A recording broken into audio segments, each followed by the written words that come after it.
Hyderabad cricket association మాజీ అధ్యక్షుడు అజరుద్దీన్కు ED నోటీసులు జారీ చేసింది.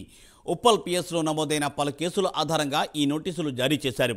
అజరుద్దీన్పై ఈడీ ఈసీఐఆర్ నమోదు చేసింది. 2020 నుండి 23 సంవత్సరాల మధ్య ఎస్సీఏలో జరిగిన అక్రమాలపై అజరుద్దీన్పై కేసులు నమోదయ్యాయి. 3,80,00,000 మేర అక్రమాలు జరిగినట్లుగా ఇక్కడ ఫిర్యాదులు అందాయి.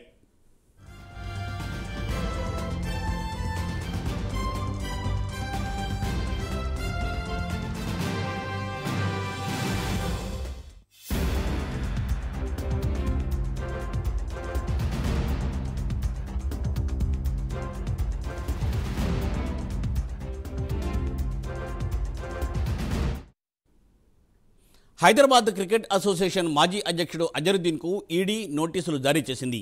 ఉప్పల్ పిఎస్లో నమోదైన పలు కేసుల ఆధారంగా ఈ నోటీసులు జారీ చేశారు. అజరుద్దీన్పై ఎన్ఫోర్స్మెంట్ డైరెక్టరేట్ ఈసీఐఆర్ను కూడా నమోదు చేసింది. 2020 నుండి 2023 సంవత్సరాల మధ్య హెచ్సీఏలో జరిగిన అక్రమాలపై అజరుద్దీన్పై ఈ కేసులు నమోదయ్యాయి. 3,80,00,000 మేర అక్రమాలు జరిగినట్లు ఫిర్యాదులు అందాయి.